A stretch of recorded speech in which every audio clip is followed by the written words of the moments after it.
Hey, what is up guys, welcome back to the channel and welcome back to Gran Turismo 7. It's that time of the week once again when the weekly challenges refresh in game.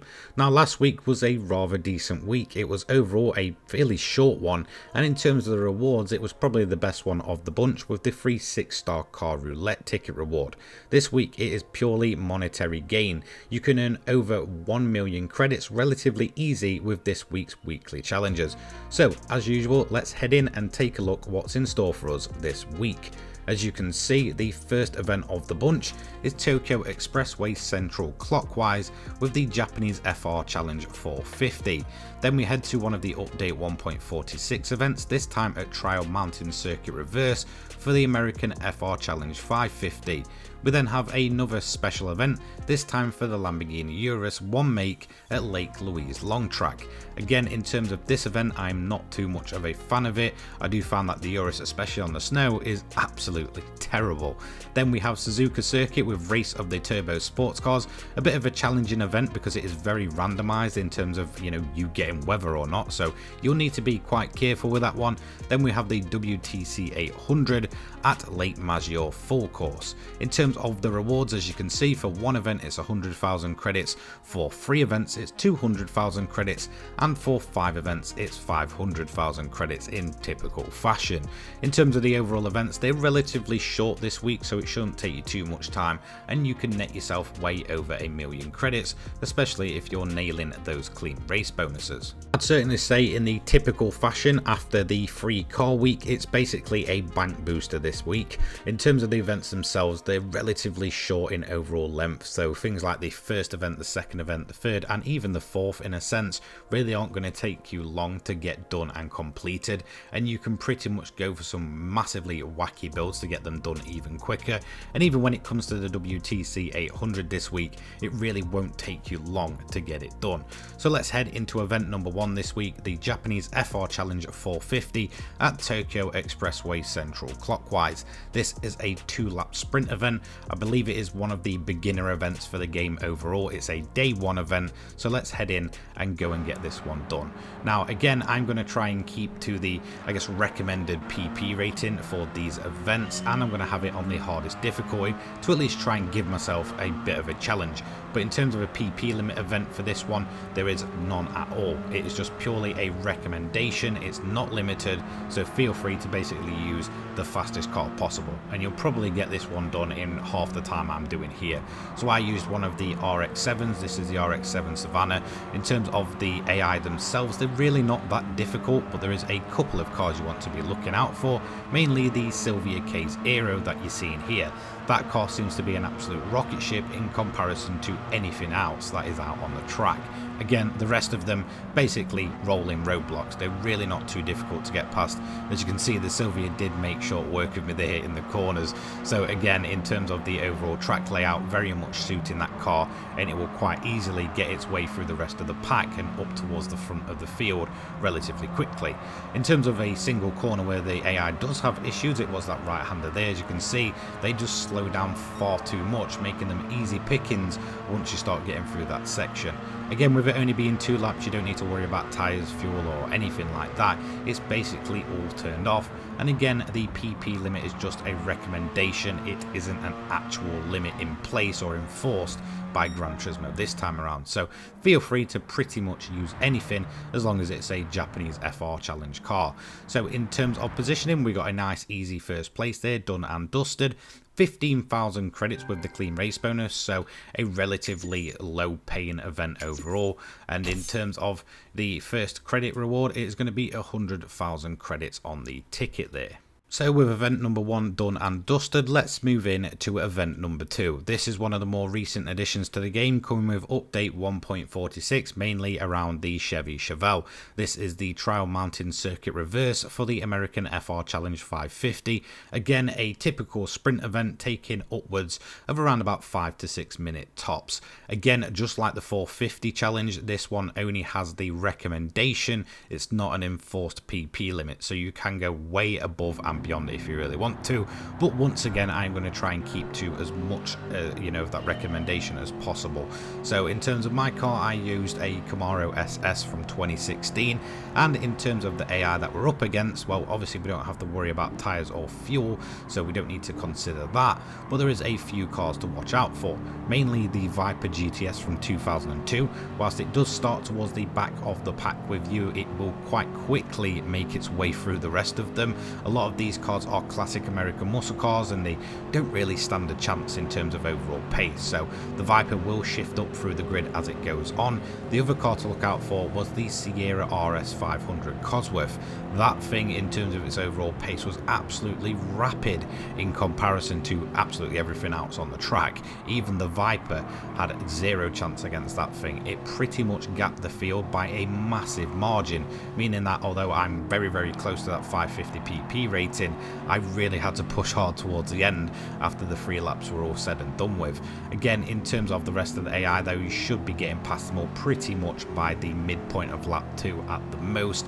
Again, you may have a few cars out at front, which will typically be that Viper or the Sierra. As you can see, I tried to keep up with it and that thing accelerates out the corners, and then even in the slip I just cannot catch it. It was just absolutely gapping me no matter what I tried. So very aggressive driving had to come, and that would be in the final corner on the final lap. So we did eventually get that move done. This year we're just getting a bit unsteady out of there and then running it a little bit wide. The AI do seem to have a habit on trial mounting reverse where they'll just run out wide on that final corner, and a lot of the time they will just clatter that barrier.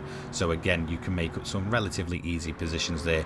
But that event is done and dusted and giving us tick number 2 of the week. And in terms of the overall payout, it's 84,000 credits for that one. So much better than the first event we did, however, just slightly longer. We also got our 3-star roulette ticket reward for our daily driving marathon, so we will open that up during the rewards.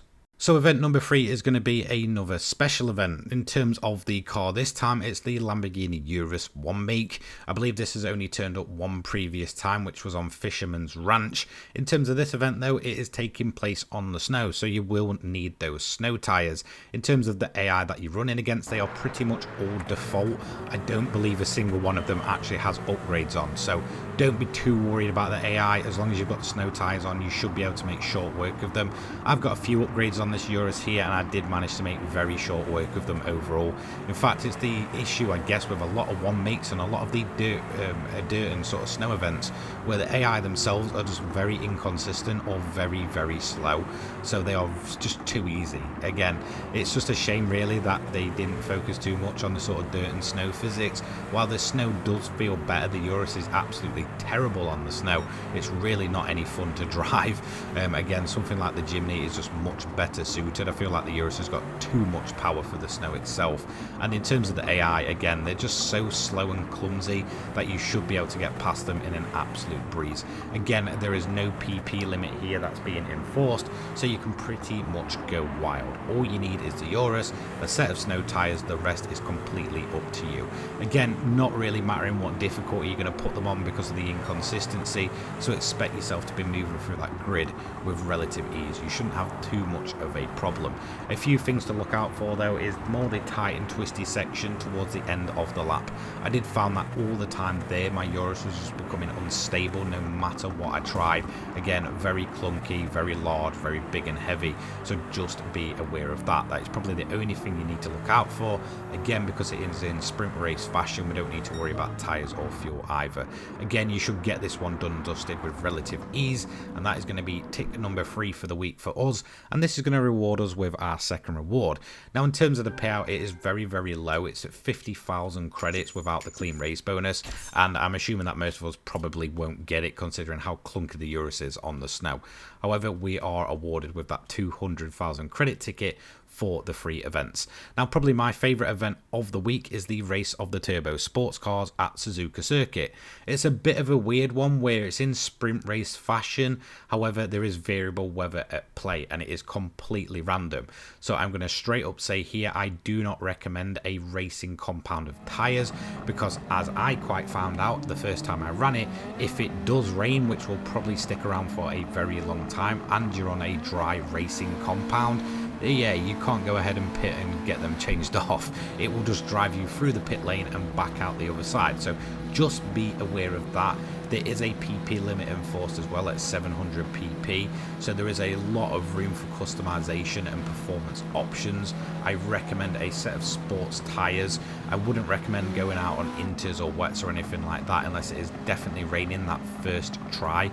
As soon as you go out, then you're probably safe on a wet compound of tyres or intermediates, but don't start on them if it's dry. They will just completely burn out.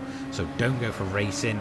Don't go for intermediates or wets unless it is pretty much wet the entire time. Just check the radar pre-race and obviously just run a set of sports. They're probably your best bet. They can handle wet weather, again, to a varying degree. If it's absolutely lashing it down, you're going to be struggling anyway, but it's still going to be better on a set of sports than it is an actual racing compound. And again, the intermediates, if it's dry to begin with and then starts raining, they're going to be completely burnt out by the time the rain does come down. In terms of the AI, a lot of them are relatively easy. It is a massive grid of cars and they are very, very spread out. So in terms of cars to watch, there's not really any specific one. You'll just notice that they're in like little miniature groups going off, so you'll probably see 2 or 3 cars at a time. Then you'll have to wait another 5 to 10 seconds down the road for the next group, and so on and so forth. Now in terms of cars to use, I pretty much just recommend any 700 PP Le Mans build. As long as it fits the regulations for this race, you should be good. Again, in terms of the overall, I guess, format of the race, because it's sprint style, you can pretty much run them absolutely flat out the entire time and not be worrying about turning the engine down or anything like that. So a lot of your 700 Le Mans builds will be very, very good to bring over to this event, and I do recommend running one of them. Again, things like my Evo 3 work well at these kind of events, my Evo 9 works well, the Type R you're seeing here, this one works well as well. So overall, it really isn't too difficult, and again, especially if you've been grinding a lot of 700 Le Mans, you've probably got a garage full of 700 PP cars to choose from. So again, just go for the overpowered option if you want to. The 700 limit is enforced, but it's very easy to sort of manipulate that section of the game. So this is going to be tick number 4 for the week, and in terms of the payout, it's not too bad this time around. So for the 5 laps, it's 105,000 credits with those clean race bonuses at 50%. Onwards to the final event of the week, the WTC 800, this time at Lake Maggiore. In terms of the event itself, it's one of these sort of shorter, longer races in the game, if that makes sense.